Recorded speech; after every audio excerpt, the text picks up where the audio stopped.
Welcome to the Unitarian Universalist Church of Boulder. My name is Jennifer Skingileski, and I will be the worship leader for today's service. The last time I was your worship leader, I said that we probably had to get through a few more snowstorms before spring would really be here to stay.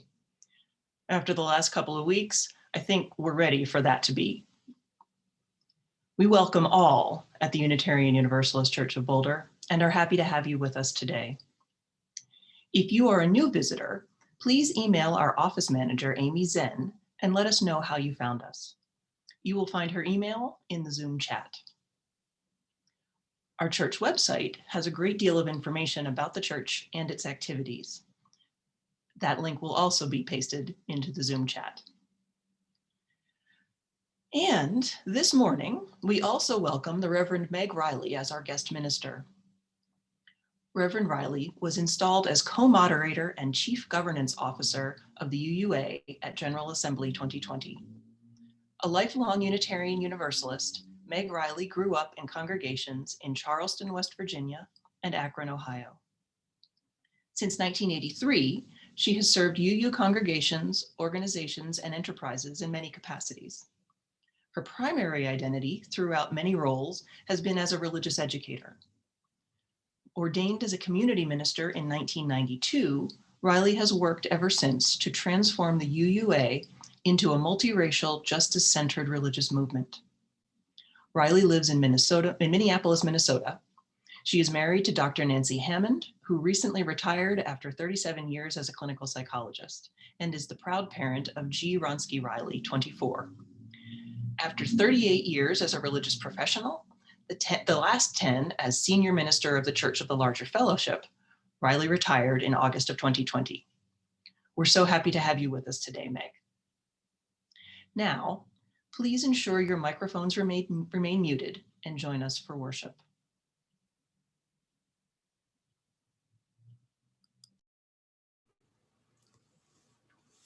Spirit of life and love, we gather together this morning from chairs and couches, beds, lawn chairs, other people or pets nearby or alone in our houses or apartments, living in bodies of various ages, races, genders, abilities.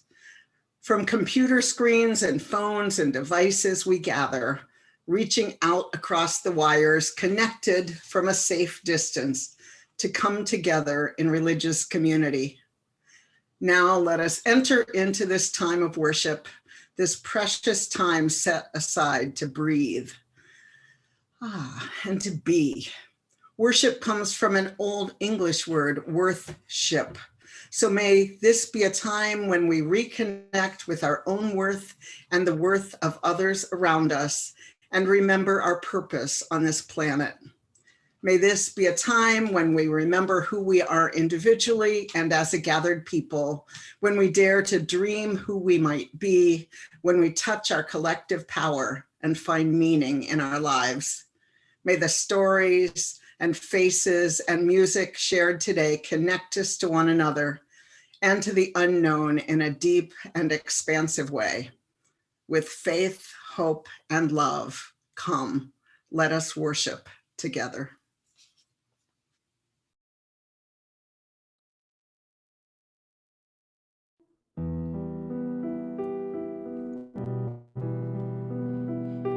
All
If you have a personal chalice or candle nearby, please get ready to light it.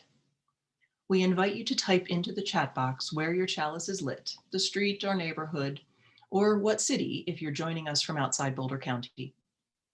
Now, I'd like to invite John Cuddington to light this morning's chalice. John?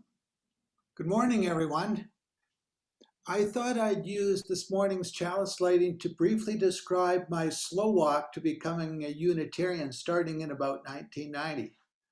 My wife and I were married by a Unitarian minister in Alexandria, Virginia in October of 1990. I had no religious affiliation at the time, although I begrudgingly attended the United Church of Canada as a child. In the aftermath of the horrific attacks of September 11th, my family and I, like many other families at that time, decided to become more involved in various spiritual activities.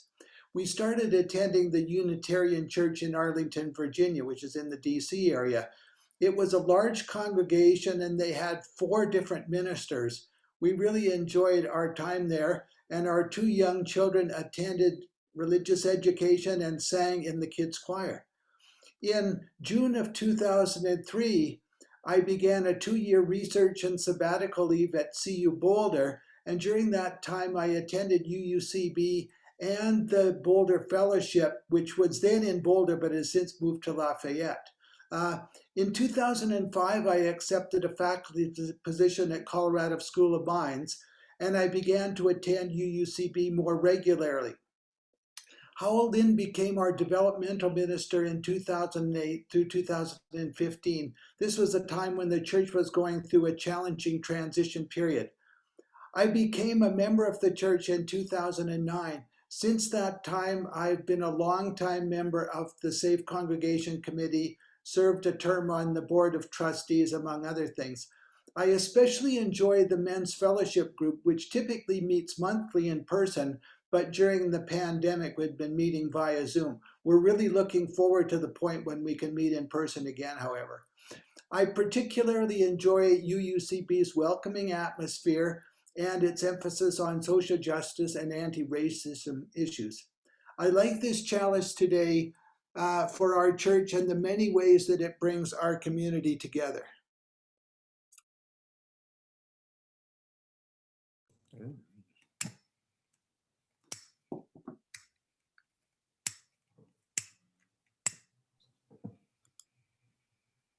We now invite all those gathered in your various locations to join together in fellowship and community as we all say aloud our congregation's covenant.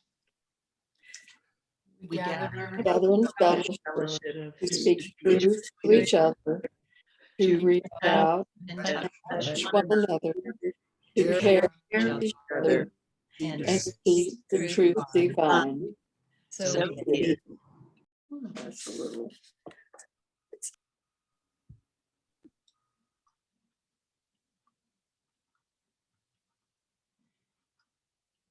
In deep connection with all of life, let us tune in to our own joys and concerns. What is on your mind and on your heart today? In the quiet of your own thoughts, lift up all that weighs on you, grief or worry or pain. Whatever it is, let us hold this and each other in silence.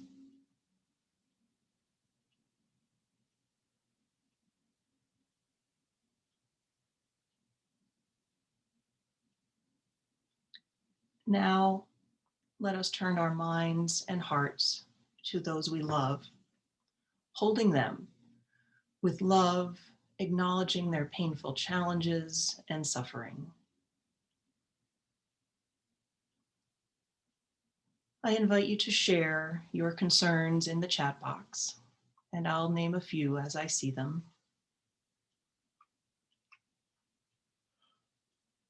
I know in our home today, we were reading about the elevation of the COVID problems in India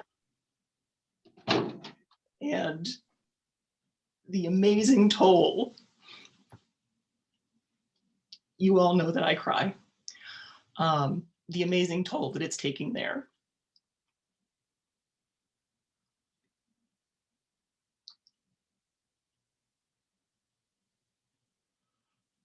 We offer support to all those who are suffering.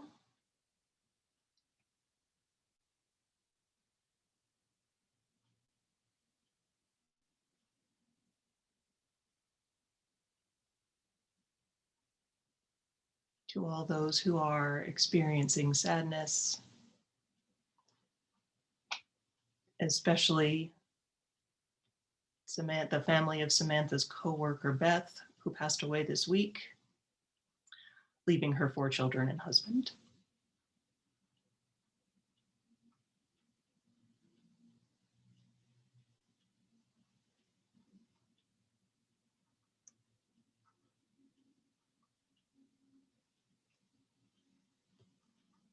And a concern for all the families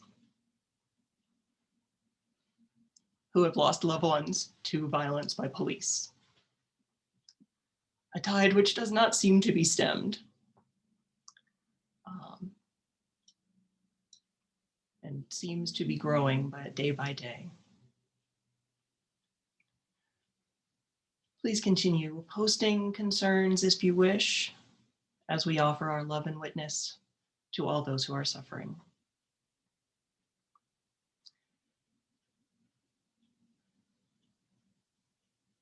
And now, I invite you to bring to mind and into your heart the things for which you are grateful and that bring you joy.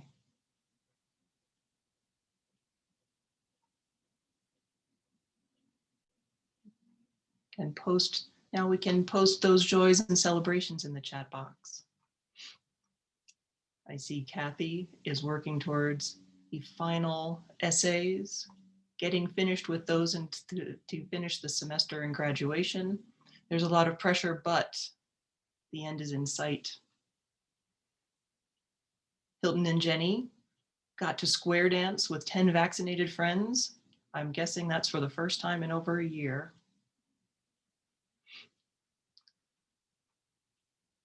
The beautiful day and working in the garden, absolutely. Mary and Ed. Chris and Tom's grandson and his partner are moving to Lafayette this week, which is a wonderful thing, having family nearby. And Kate has her son Josh visiting them for the week.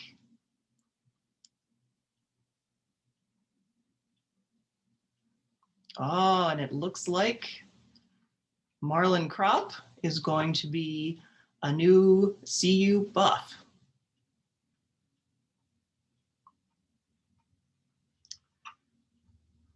And lastly, we have some joy for Barb Richards. I'm guessing this is Barb Richards' new knee.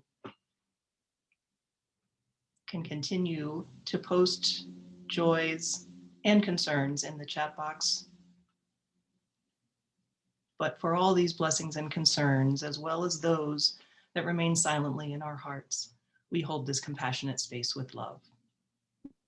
Thank you for all the ways you bless each other.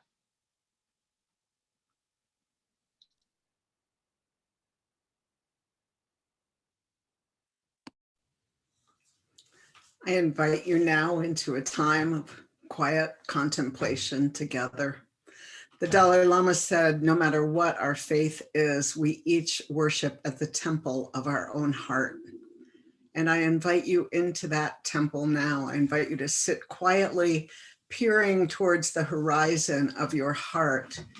It is a vast place, the heart.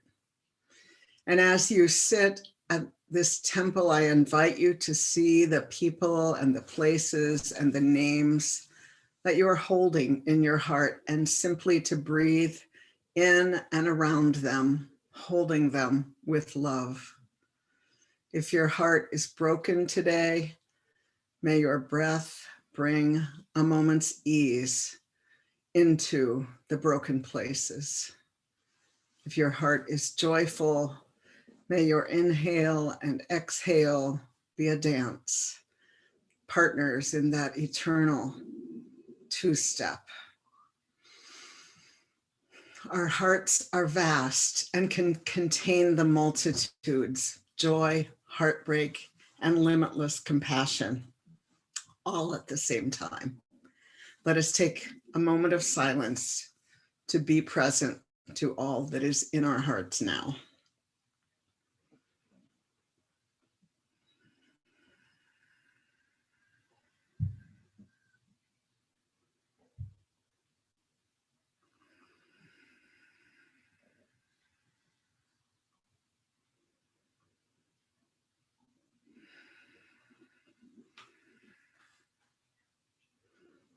As we turn fully and completely towards another May, beautiful flowers and green trees shining abundantly around us, may we also turn into a time of abundant compassion and generosity, gratitude and courage.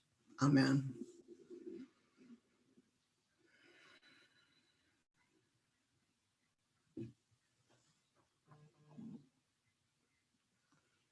The first reading this morning is excerpted from Joy Harjo. She's the poet laureate of the United States, Native American woman. And it's the poem "For Calling the Spirit Back from Wandering the Earth in Its Human Feet."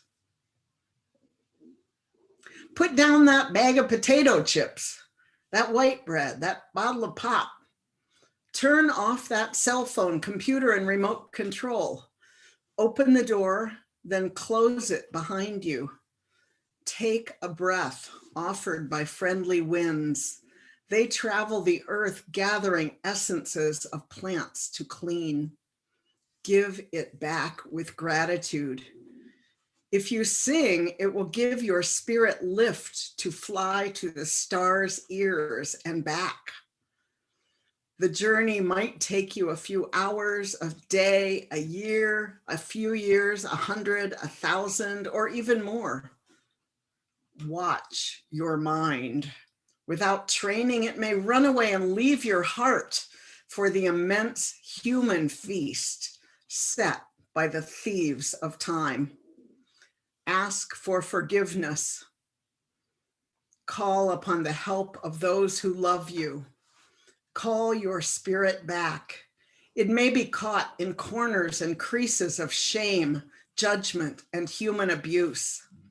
You must call in a way that your spirit will want to return. Speak to it as you would a beloved child. Welcome your spirit back from its wandering.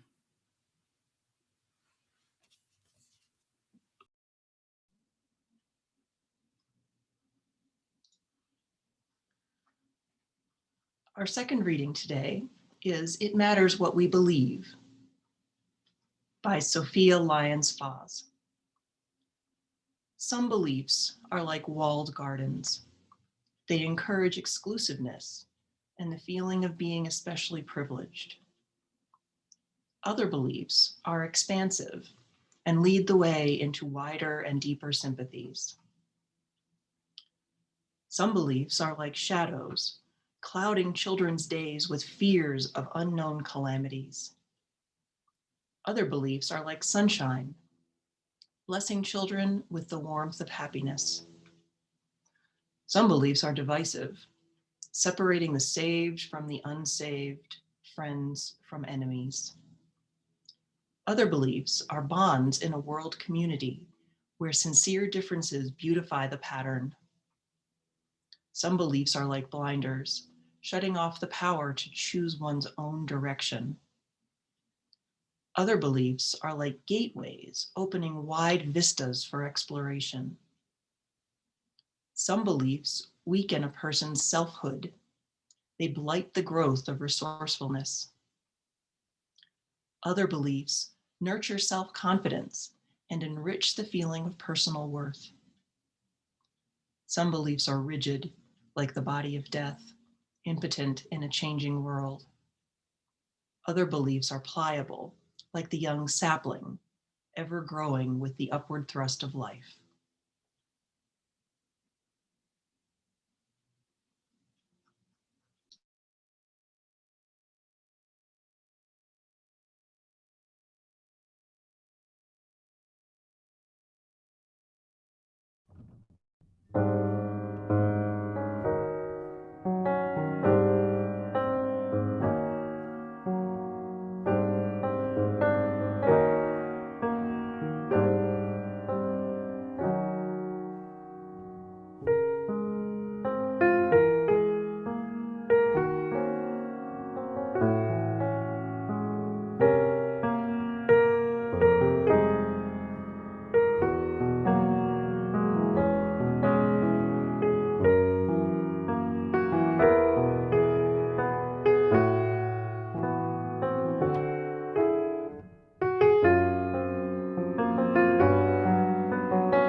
It's really a pleasure to be with you this week. It's one of the gifts of COVID that I can visit congregations all over in the comfort of my own home. So there are blessings and there are losses. Jeremy Nichols asked me if I could come and be with you today and told me that it had been a hard time for y'all lately. And when I asked him why, he reminded me of the tragic shooting that took place in the grocery store in your community. I immediately remembered, but the sad reality is that there are now so many mass shootings that they've begun to blur together in my mind. But when it is your community, your store, your neighborhood, your neighbors, it does not blur. It is profoundly sharp and real. I'm speaking to you from Minneapolis, where George Floyd was my neighbor. His girlfriend taught kids I know. The store where he was murdered is one I drive by almost daily, 2 blocks from where I used to live. It's different when it's your community, your neighborhood, your neighbors. It is profoundly sharp and real. And so I come to you today from one aching city to another, from the northern Midwest to the Rocky Mountains, 2 beautiful communities full of love and connection, grief and loss, fear and anger. 2 beautiful communities among the huge number, each profoundly real, where newspaper headlines are not simply words or ideas, but embodied experiences. And into this moment, and as you complete reflection on your monthly theme of becoming, this morning I want to offer my thoughts about what it means to become Unitarian Universalists.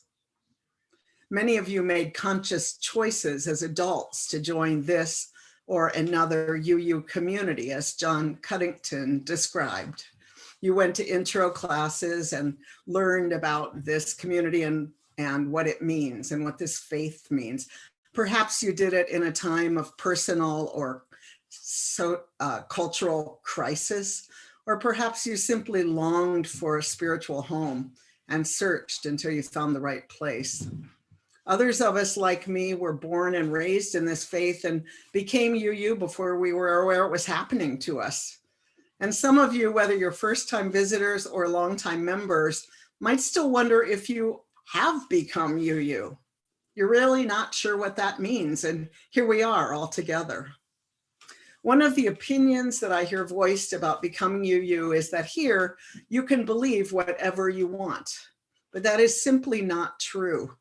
In fact, in my opinion, this is a very challenging faith to live into, and it is not for everyone. We have a set of principles around which we gather, which may seem lofty or abstract, but when you turn them from words on a page into daily lived experience, they demand that we live conscious, attentive lives. We have a history of theologies and commitments, which, though we change our language over the decades and centuries, still call us to ways of being in the world that are particular. So as we think about becoming Unitarian Universalists, particularly as we think about becoming an embodied community of faith, today I want to focus on one of those principles. And we saw them at the beginning of the service in that circle.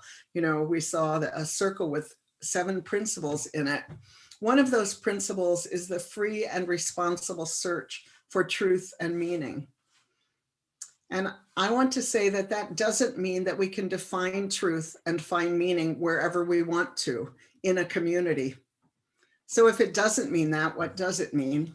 I'll start with a couple of stories. Some years ago, when my child was looking at a school, we went out to New Mexico. And I'd been looking on the web and I'd seen these really amazingly beautiful labyrinths in rural New Mexico. So while my child was at the school, I drove, I had corresponded on email with the guy who had built the labyrinths, and he said, sure, come on out, and gave me directions. So I went out to his place and no one was there. And I just spent about 5 hours, just all these beautiful labyrinths, walking and walking in them. And as I was getting ready to leave at the end of a very satisfying day, the man came out and said, I had no idea you were here. I would have greeted you. Why don't you come in for a cup of tea? So I said, sure. So I went in for a cup of tea in his house, and there he shared with me that in fact he had not built the labyrinths, that beings from Uranus had come down and had built this labyrinth, and that he had been a channel for them, but really he was not the architect. And I thought, well, okay, that's kind of weird, but they're beautiful labyrinths and I got to walk them and whatever, you know. And I left and I just thought, okay, all right. And I thought, who really cares? But then I went back to work, and literally 2 weeks later, I got calls from 2 small fellowships of Unitarian Universalists where somebody had become the chair of the worship committee who was very focused on beings from Uranus being on the planet. And that's what they wanted worship to be about all the time. And these people were saying, people are fleeing the community. They don't want to be here. And suddenly my complete indifference to whether or not this guy had built the labyrinths or beings from Uranus had built them became a community concern. And I thought, you know, I really am agnostic and I don't care about people's individual beliefs in Uranian beings, but I really have no interest in being part of a congregation where that is the central idea that I need to listen to every week. It matters what we believe. I didn't know her name at the time, but Sophia Lyons Fawz, who wrote the reading this morning, It Matters What We Believe, helped to raise me. She was the dominant force in creating the curriculum for children in the 50s and 60s. And as such, she was a tremendous influence in my Unitarian family in West Virginia. It's hard to believe, but at the time, West Virginia was not the progressive bastion that it's become. That's a joke. I grew up among fundamentalist Christians. When we played house, which is what the girls did most every day, the kids across the street would always include a time when they prayed for my sister and me. Julia McNeil would weep in terror as she beseeched Jesus not to send us to hell because it was our parents' faults that we weren't saved, not ours. She would beg us to accept Jesus as our savior, a concept we found baffling. When I would go home and tell my mother about this, she would shake her head sadly and say, it's so sad that those poor children are so afraid of something that isn't real, hell. In every way conceivable, our attitudes about people of other races, about women's roles, about what made someone a good candidate for office, about faith, my family's beliefs were in stark contrast to the other families in the neighborhood. That's why Unitarian Universalism became so important to me as a child and has remained so throughout my life. Our small lay-led fellowship was where I could relax and I could see my parents and siblings relax. My gratitude for this great gift of shared values in community has supported me through my entire life. The values we shared were not abstract beliefs or ideas. They were grounded in actions, in relationships, in the way that we were together. So here's another story. Sophia Lyons Fawz and the curriculum of that time was very focused on the natural world. And so in our Sunday school class, we did a lot of things like watching eggs in incubators and watching snakes shed their skins and watching tadpoles turn into frogs. And it was, you know, it was very naturalistic. It was about how there are miracles in nature.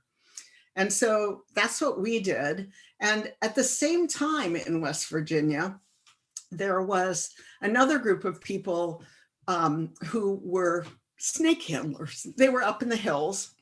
And they believed that if you were truly holy and you held poisonous snakes and got bitten, you wouldn't die because God ordained you to hold them. And so it came to pass that a young child was bitten by a poisonous snake and died. And the West Virginia legislature began to contemplate outlawing reptiles in churches. Now, there were only 2 religious groups who really didn't like this idea, the snake handlers and the Unitarian Universalists. And so we who were Unitarian Universalists, it was my first lobby visit. We went as families to talk to our elected officials and to describe what a profound experience it was to see a snake shed its skin or to see other reptiles. And meanwhile, the people up in the hills, they prayed. And when they prayed, they were told not to worry about this legislation because angels would deliver them. And so they were just fine. And so when it came to pass that the legislation did not go through, the people up in the hills believed that those of us in the Unitarian Church, particularly the adults, were angels. Now, I have to tell you that at this time, it was a group of scientists, it was people that I had never considered to be remotely angelic. Suddenly we're being perceived as angels. And my parents seemed to think this was funny, but I thought it was intriguing. Like, who knew? Maybe they were angels, maybe all around me, these people. So I started looking around the congregation thinking, maybe angels didn't look the way they did at Christmas time. Maybe this was angels. I was struck by the vision of the congregation as angels. In the United States now, we're in a crisis of shared values when people's beliefs radically differ from one another's.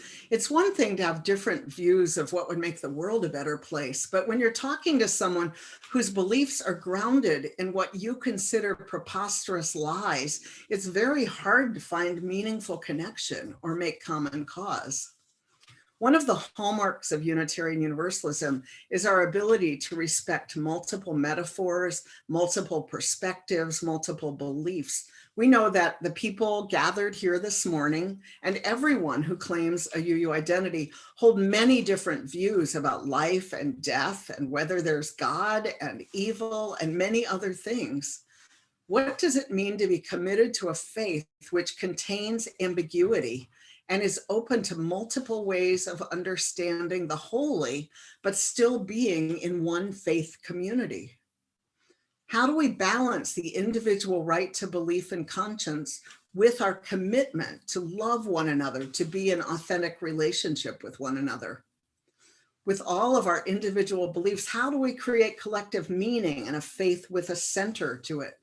We've questioned this for decades and yearned to be more than a collection of isolated individuals.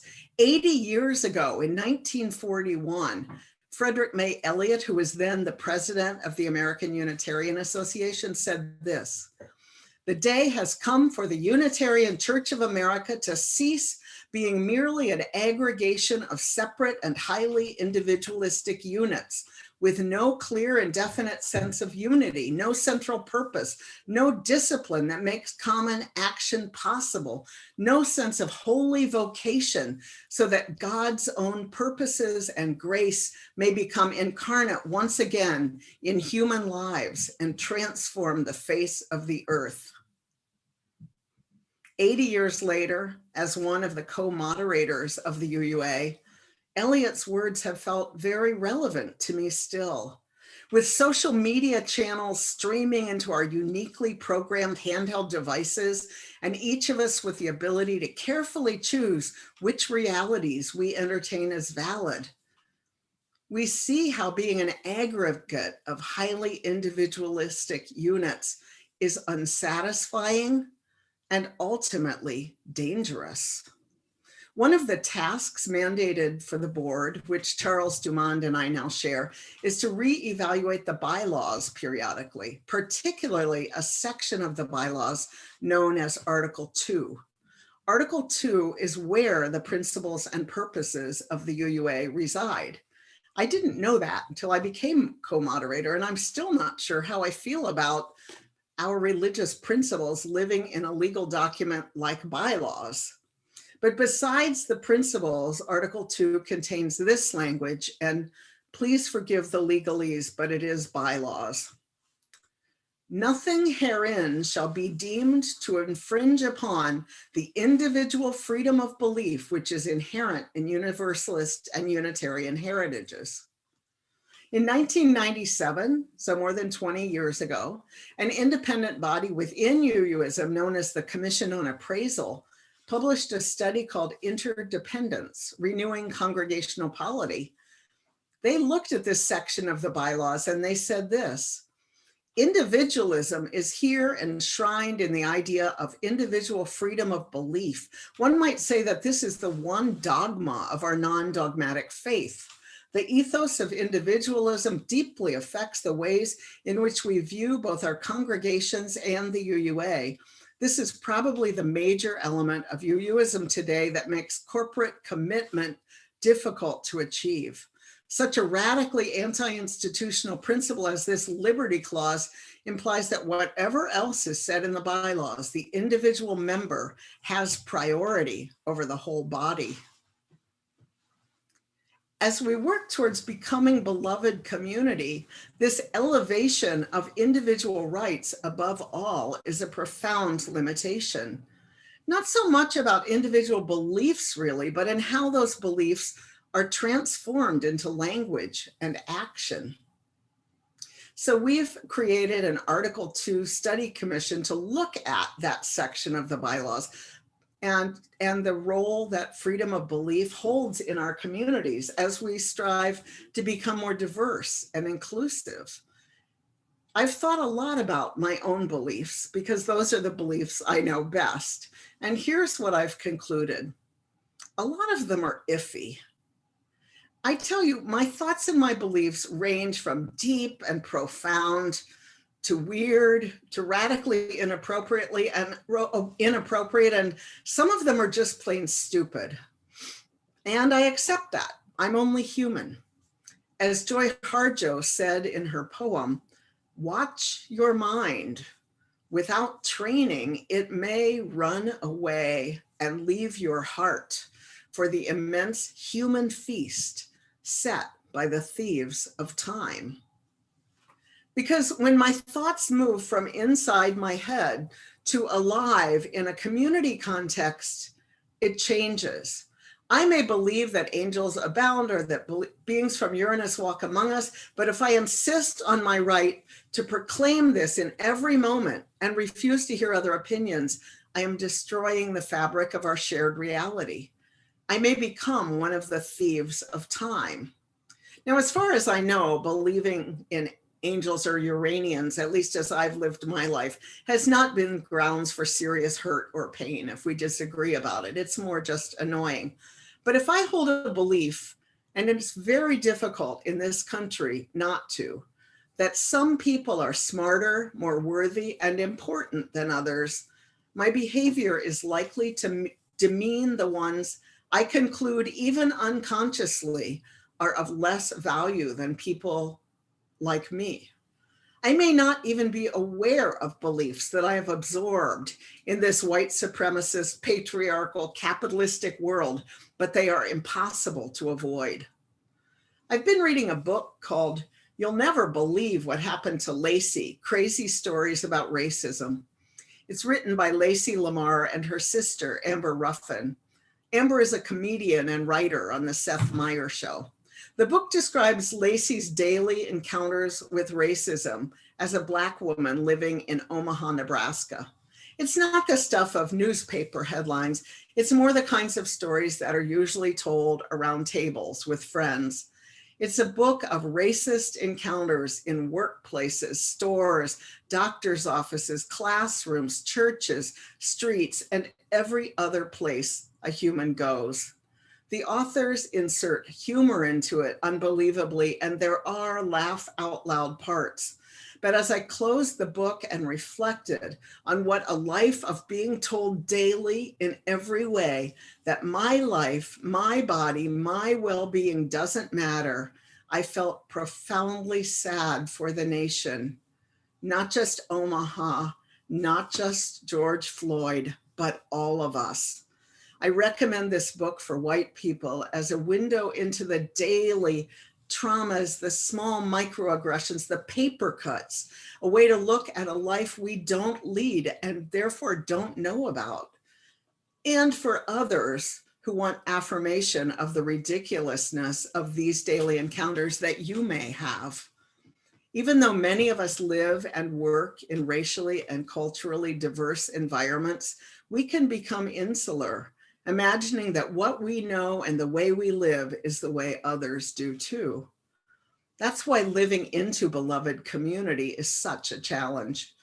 Our beliefs and our thoughts may be our own, but our actions and our words belong to the community. Robert Bella once came to General Assembly and he told us that at best our faith is grounded in the knowledge that, quote, the sacredness of the individual depends ultimately on our solidarity with all being, not on the vicissitudes of our private selves.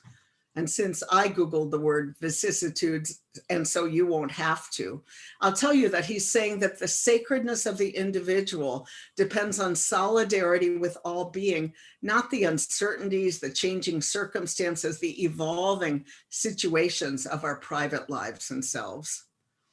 As our communities become more diverse and the people who are already present feel safe sharing parts of ourselves that might be rendered invisible, disabilities, identities, perspectives, learning new ways to speak and act is incumbent upon us.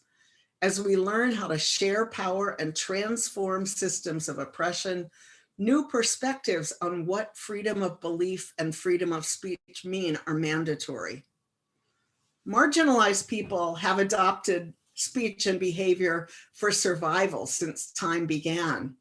We who are always centered, who are normalized and valued by culture at large, have learned that we should be able to say pretty much anything we think of. Lacey Lamar and most of us in this room can attest to the pain it causes when people speak or act thoughtlessly in ways that hurt us, simply because they think their opinion is always of value and welcome. I love this faith and I am deeply committed to our collective transformation into being a place of welcome and love for a wide spectrum of people. That means examining deeply my own beliefs and our collective beliefs to see who we might exclude. For me, an extrovert who often processes thoughts out loud, it means very carefully sharing when I process my ideas about experiences and communities that are not my own and listening a great deal more than I talk. It means respecting and believing experiences that are different from mine. It means prioritizing hearing voices that are not as often heard in the culture at large. For me, as someone used to being at the center of all things, as a cisgender white middle-class person, even if the stuff with gender and sexual orientation has taught me some about the margins, it means that sometimes I will feel left out or I will feel irrelevant or sidelines. I get to have those feelings without making them the problem of the whole community, which is to make my own feelings central again. I get to find places where I can process those feelings, but they do not need to become part of the dialogue of the larger community if creating beloved community is the shared goal. It doesn't matter to me whether you believe that there are angels on this earth, or if you think, in fact, I might be an angel. It matters tremendously to me that we all treat one another as if we are the holy beings that we affirm in our principles with inherent worth and dignity. It doesn't matter if you understand quantum physics. It matters tremendously to me that we all understand that our very lives are dependent upon one another. And hasn't COVID taught us that? It baffles me that the folks who refuse to wear masks do that in the name of freedom. Real freedom, I believe, is understanding how very profoundly my own survival and well-being rests on the well-being of everyone else. COVID teaches us every day how radically interdependent we are. As we despair about our nation, even sharing the goal of becoming beloved community, it matters tremendously to me that Unitarian Universalists are choosing to do the hard work necessary to transform ourselves and our faith. Our faith can teach us what it means to be human in this time of transformation and struggle and disorientation. It's hard work, but together I'm convinced we can do it. Thank you so much for loving this faith as I do, and for doing the work to bring it fully to life.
As you may recall, the UUCB Executive Board made a change to share our offering plate 100% for the month of April with the Boulder County Crisis Fund, established by the Community Foundation serving Boulder County. As our community mends from the terrible tragedy of the King Soopers grocery store shooting, we rely on trusted partners such as the Community Foundation and its 30-year history to help us direct our giving to where it can do the most good. When the summer fires devastated Boulder County, the Community Foundation created a fund to support fire recovery. Likewise, the foundation created a fund for a COVID response, civic engagement, health, and human services. Now, the Community Foundation serving Boulder County is building a fund to help with those impacted by the grocery store shootings. As the foundation notes, we remain wholeheartedly committed to social justice for our most marginalized and vulnerable people and for the care of threatened environments. We accomplish more together than we do alone. You can make a donation now using the link posted in our chat, by sending a check to UUCB, or by scanning the QR code on the next slide with your mobile phone. Please be as generous as you can. We will now receive the offering.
May our gifts be used to enact justice, bringing peace and love to the Boulder community.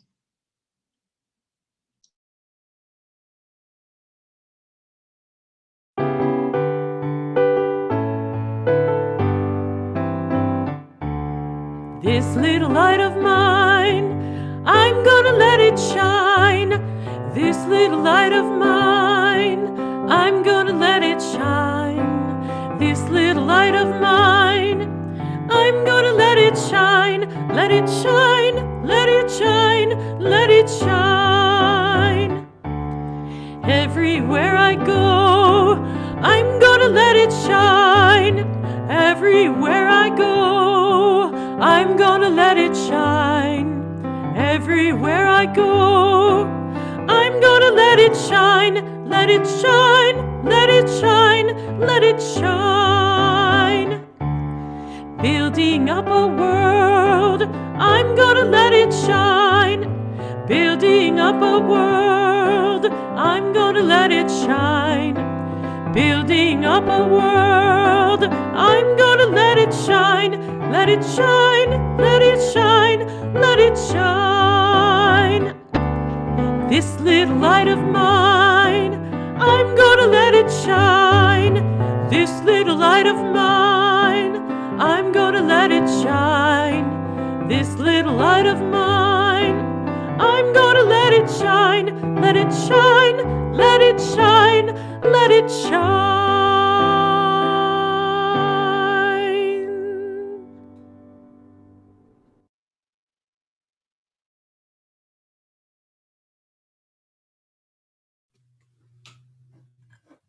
And now we come to the time of our service when we extinguish our own chalices, but never do we extinguish the flames that burn in our hearts.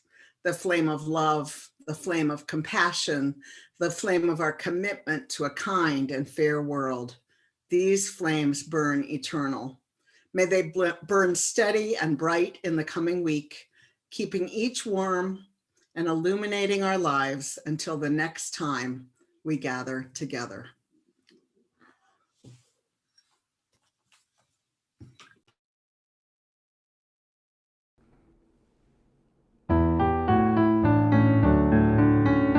Go your way in peace, wander as you may. Blessed is the path you take, may love guide you on your way. Go your way in peace, wander as you may. Blessed is the path you take, may love guide you on your way.